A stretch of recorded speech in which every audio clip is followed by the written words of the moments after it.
Today, we're diving into something every business owner feels, but few truly solve, which is financial clarity, control, and real peace of mind. Our guest is someone who has built her reputation not just on numbers, but on integrity, honesty, and actually doing what's right for her clients, even if that means telling them what they don't need her services. Nancy Benet is the founder behind Fix It Accounting, a powerhouse CPA firm specializing in fractional CFO services, tax strategy, and helping business owners turn financial chaos into confident decision making.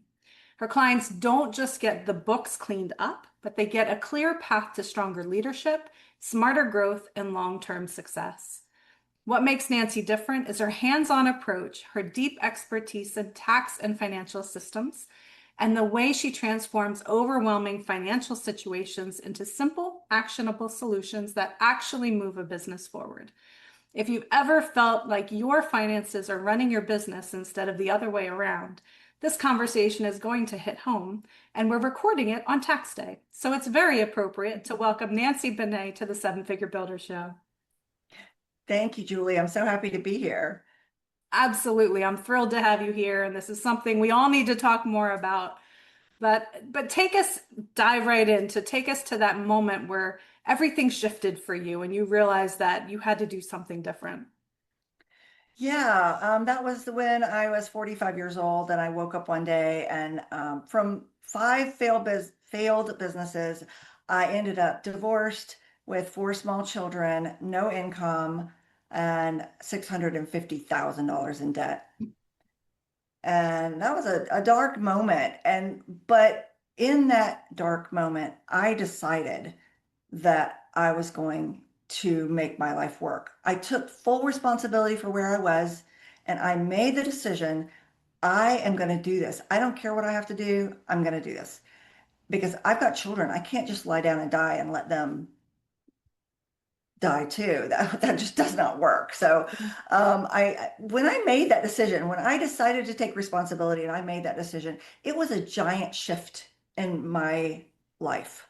And it didn't happen immediately, but just the decision opened doors for me that I didn't know were possible. And I think that's what we miss a lot of times when we have a back door. I didn't have any back doors.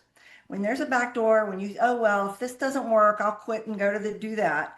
That's what we had before with the other businesses. If this doesn't work, we'll do that. If this doesn't work, we'll do that. I think when you have that, you don't work as hard. You don't try as hard. You don't go all in. But when you finally do get to that place where you go all in, magic starts happening and it's beautiful. It is. It's like when you're back against the wall, you got to go forward. Yes, that's right. Yeah. So what did you end up doing that was different from all the other businesses? Well, I had wanted to be a CPA since I was a very young child. I didn't even really know what that was, but my mother had a friend that was a CPA, and his family had this really nice life. My parents were poor. So I decided I want to be a CPA because I wanted that nice life, right? So I went and I did all the things that you're supposed to do, get good grades, go to school, get a good education so you can get a good job, so you can finally own your own business. Well, once I got to the good job part, I hated it. And that's when, I ended up leaving that, going to work for a client. That wasn't great either. Okay, we'll start another business. That didn't work either. So after the fifth one, I was like, what do I do now? I don't know. But it was back to the CPA, back to where I really belonged in the first place. I just gave up too soon. I think the secret to success really is, when whatever you're going to do is just don't give up, keep going, keep figuring it out. So finally, I got back to that space, and that's where I was able to find my footing and move forward. And it's just been an amazing adventure. I love that. That's awesome. And I know before we hopped on, we were talking about how your business model is not the typical CPA business model. So can you tell us a little bit about that? Yeah, so I'm pretty introverted. I mean, I like people, but I like one-on-one. I don't like to go to networking meetings and things like that. So I didn't want to build my business that way. I ended up really starting to do online marketing and building SEO first, which brought clients. And it was a kind of a different way to do that. And I realized as I'm doing things differently than any CPA firm I've been in before, I could do more differently. And so I ended up, instead of the tight bun and the conservative suit and all the things, I said, well, what if we wore jeans to work? So we do jeans and polo shirts if you want. We have dogs in our office. We do not work long hours in tax season. It's April 15th. Everything was done last week in our office. We don't have any fires. I don't like living that way. And so I've just really um, built it so that it's a comfortable, happy place to be, not just for me, but for my team members and also for our clients who are part of our family. And it's just kind of beautiful. It is very different than any CPA firm I've ever seen before. Yeah. And uh, what would you say to someone who thinks like they've always felt like they need to do it by the book, but they really don't need to, right? That you don't need to. Your business is your canvas. You can do it how you want. You do not have to follow old rules that were somebody else's rules to begin with. Why do you have to wear a suit if you're a CPA? I mean, I started asking questions like that doesn't really make sense. Mhm. Yeah, it's a conservative profession, and we are conservative, and we do a really good job for our clients, but that doesn't because we wear jeans doesn't mean that that diminishes. We're Mhm. still the same inside. We just show up a little bit differently, and our clients absolutely love it. It's so comfortable to come here. I hear over and over again how wonderful it is. Not everybody comes to the office. You can do everything virtually now, but the ones that do just comment how warm and friendly it is, which is so different. People are afraid to go to their CPA office, and we don't have that.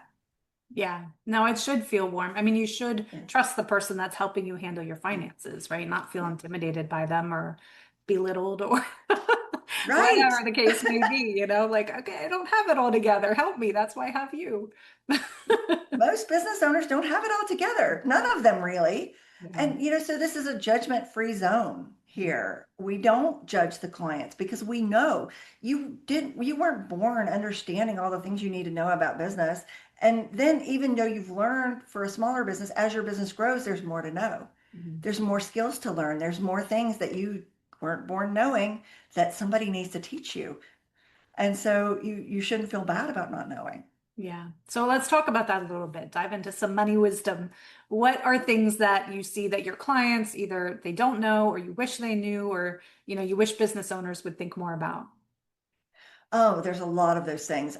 Listening to online um, people talking about big business ideas, I think small business owners grab that and go, oh, I'll have a bigger business if I can grab these big business ideas when really it's not appropriate in small business. That's one thing. So when business owners start getting more successful, they start taking more money out of the business. And maybe they had a really good month or 2 months or 6 months, but they're have increased their lifestyle so much that if they have one bad month, it's going to cause a huge problem. And they end up getting like these high risk loans and things like that. And that's so detrimental to a business. I just really implore you to leave cash in your business so that it's the lifeblood. It's what helps you be able to invest and grow in the next step. So don't take it out. Don't increase your lifestyle. Live below your means. I keep saying this over and over. Live below your means. It's so valuable. Yeah, absolutely. And what are some ways that people can either reinvest in their business or like what are those things that you wish people would think about? Yeah, we do a lot of tax planning with our clients, and I really love that because that gives them the opportunity to think about what they might need to invest in, whether it's new people and training them and getting them ready so that they can really roll out something new, or whether it's investing in equipment. Now is a beautiful time to invest in equipment because there's 100% bonus depreciation. So for every dollar you spend on the equipment, you get 100% tax deduction for that, which is huge, especially, if you're high income and you're buying equipment. But I'm going to say, please do not buy something you do not need because the tax, people, I don't know, there's this mindset of I don't want to pay tax. I don't want to pay tax. My goal is to pay more tax every year simply because the more you make, the more you pay. And instead of spending it if I'm spending on a piece of equipment, I'm spending 100% and I'm getting whatever my tax rate is benefit from that. Maybe it's 20% or 25%. Mhm. That's what it saves me, but I spend 100%. But if I can spend the 20 or 25% without spending the 100%, I love that, right? We don't want to save the 25% if we can spend it and keep the 100%. Right. If Right. you understand what Absolutely. I'm saying. Yeah. Yeah, I hear it all the time. People don't want to pay tax and they're trying to get their income as low as possible, but it's many times to their detriment. Yeah. Yeah. So I'm going to be selfish for a moment. Yeah. My husband and I are starting a new brick and mortar, so I want to shift the lens a little to a newer Ooh. business. So what are some things that you would tell us to keep in mind and the listeners to keep in mind as you're starting a newer business? Newer businesses, yeah, there's such a learning curve, even with a new industry, and you've been in business before, like a brick and mortar or something, and you've got regular office hours. Those are things that you have to think about staffing for and all of that. And that's one of my hardest things is the Mhm. staffing piece of business because you're dealing with people's emotions and their money and all. There's so much tied up in that. Um, but yeah, it's totally doable. It takes effort. And a lot of times at first, I don't believe in hustle culture. I don't really subscribe to that at all. I really like to keep my life in good balance and make sure I've got plenty of time with my family and my children. So don't let something like that take your life over.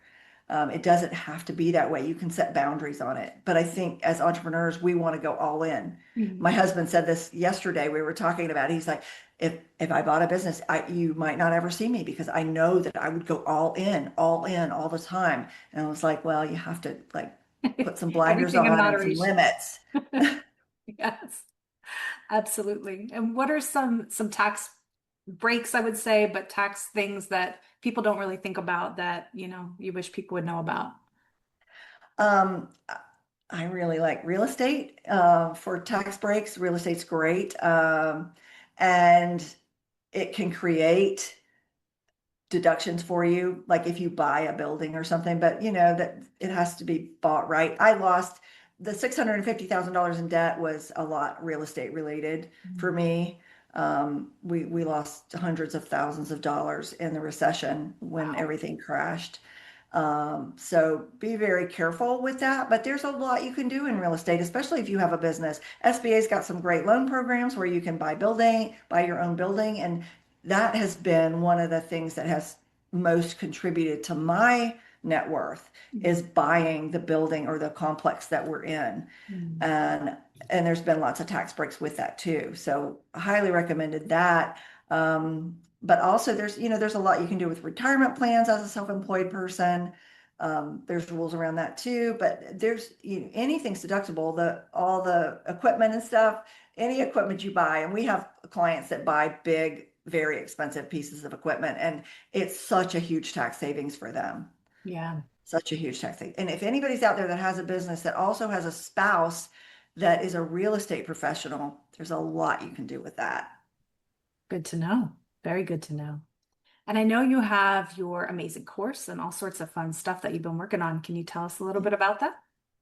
Yeah, I found myself saying the same things in the CPA firm. Clients would come in, new business, like you, a new business, and they wouldn't know what to do. And so I'm saying the same things over and over again, trying to teach them some of the basic things that they need to know. So we started doing an online course. It's an on-demand course available to anybody. And I was really excited about that because there's so much that goes into it. And from my point of view as a CPA, seeing people come in here who have these small little businesses and been put in an S corporation, which is very expensive to maintain, and somebody did it wrong for them because they wanted the fee.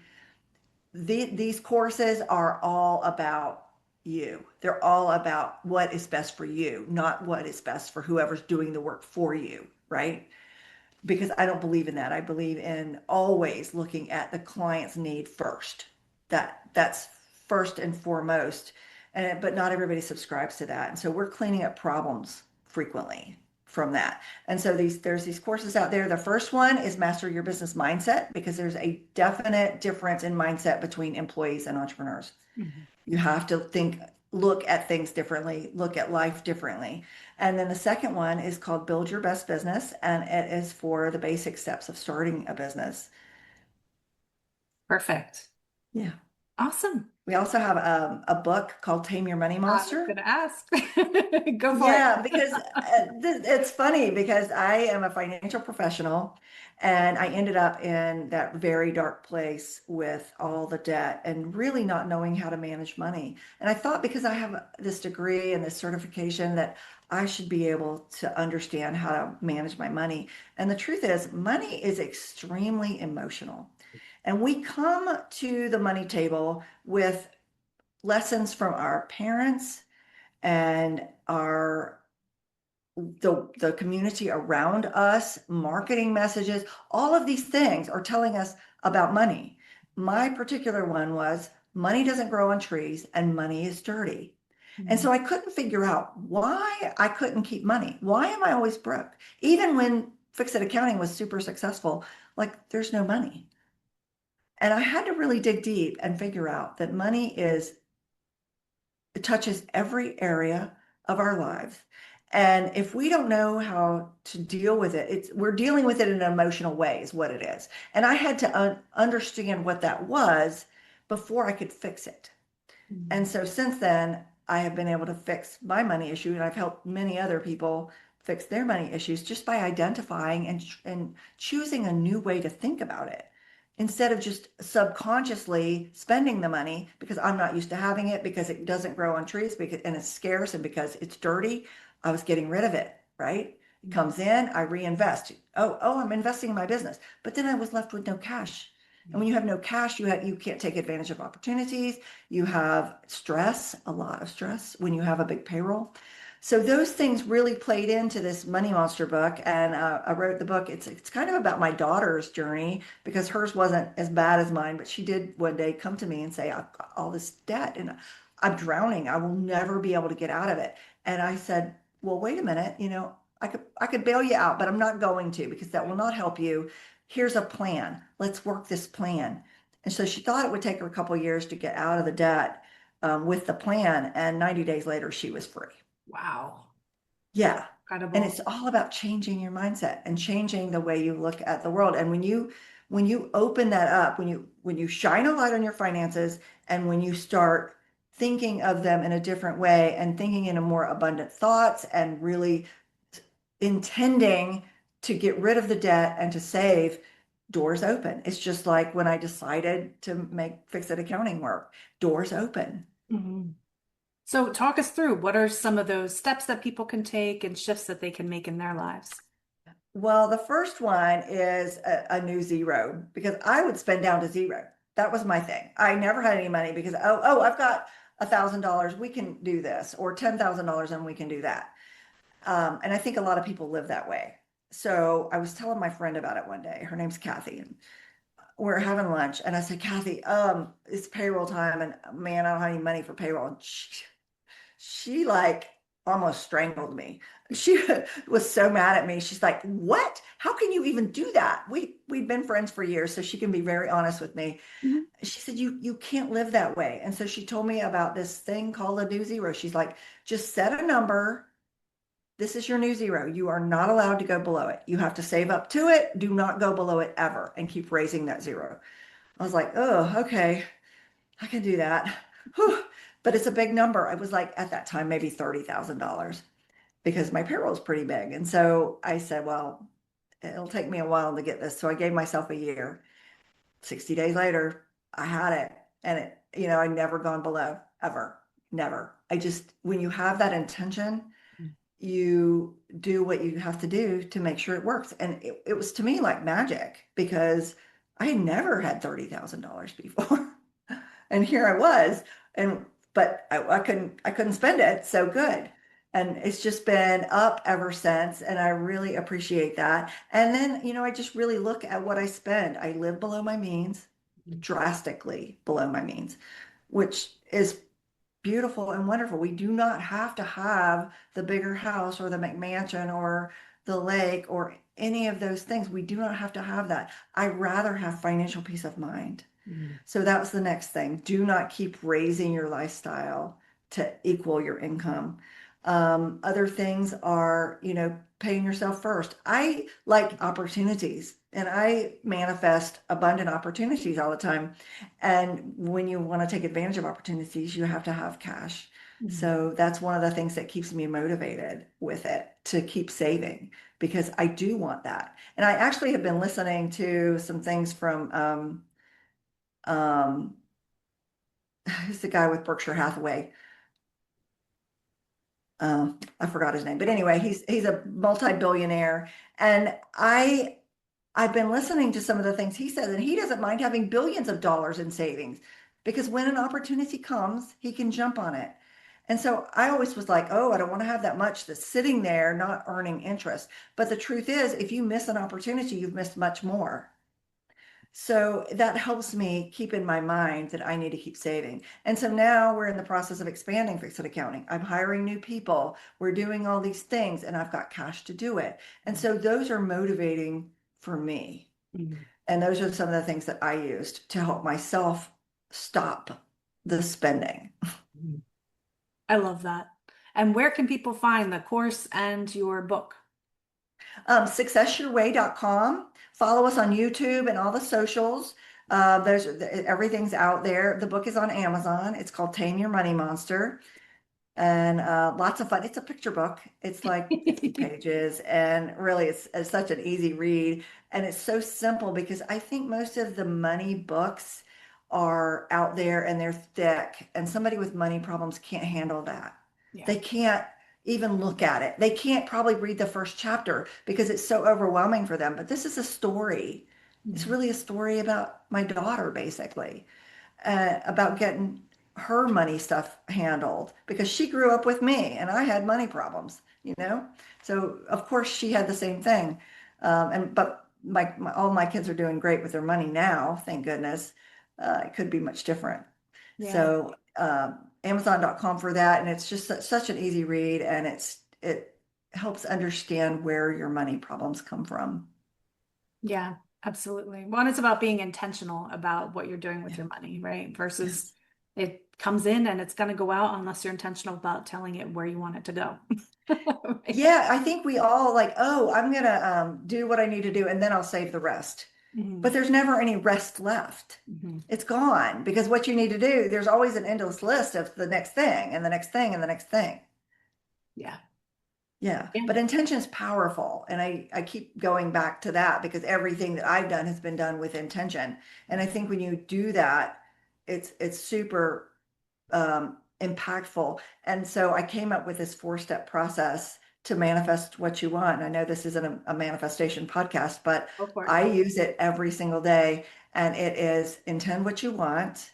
The second step is to manage your state because what is on the outside of you is reflective of what's inside. So if you're chaotic and fearful and all the things inside, that reflects on the outside. But if you're calm and clear and have intention of what you want, then you can really manifest that. And the third is take baby steps. Nobody's taking leaps and bounds here. We're all doing everything in baby steps. You do not need to leap fast or go fast. Just take the next step, the next step, the next step. That is what goes toward building lasting foundation for anything you're doing. And then the fourth step is to release hold on control of the outcome, which Mhm. is really hard. It's simple, but it's so hard and I struggle with it, but I think if we can like do what we do and have your intention, manage your state, take your baby steps, and not really worry about what the end result will be. You know what you want in a general way, but it's not, let's say it's a house. It's not that particular house. Open it up. I want a house that's kind of like this. So there's a wide range of things that you might be able to get with that. Yeah. Yeah. No, those are so incredibly powerful. And I know Yeah. as you've gone through this journey, like your vision of success has changed, but how do you define success? What does that look like for you? It used to be this magical place, this place where you arrive. And I always wanted to get there, and I never did. But now I feel like success is who we become on the journey because the journey is so important. it pulls in so many things that we are learning, and it enriches us as humans so dramatically that that's the success part. Mm. Because somebody can take away anything physical around you, but nobody can take your knowledge, your experience, your calm, cool head in a difficult situation. Nobody can take that from you. Your ability to make decisions, that's success. I love that. And you can always, if you have to restart tomorrow, you always have that with you, right? That's right. And so I don't worry about what if either. What if AI takes over the world and I don't have it? What if it doesn't really matter because I know that I have the tools to rebuild. Yeah. Even later in life, I'm 60 years old, but I don't feel like it's, oh, I would be left out in the cold. I feel like I have, because I'm older, I have more tools. Mhm. Yeah. Well, that all is your state of mind and how you choose to look at things. Yeah. Awesome. And I'm curious, if you had the attention of the whole world for 5 minutes, what would you tell them? That you are the creator of your life. Don't let somebody else take that power from you. You have the ability to make your life what you want it. Thoughts become things. Think good thoughts so that you can create a beautiful life for yourself. That's awesome. So, so powerful. Awesome. Well, tell us again, where can people find you online? Successyourway.com, fixitaccounting.com. I'm here and all the socials with both of those businesses, and I'd love to hear from you. Please send me a message. Perfect. And we will have all of that in the show notes so people can come find you. And thank you for being on today. This was so cool. Thank you, Julie. So much fun. Absolutely. And if you found value in this episode, please do share it. That's how people find us. And you can find me at sevenfigurebuilder.com. And I will see you on the next episode.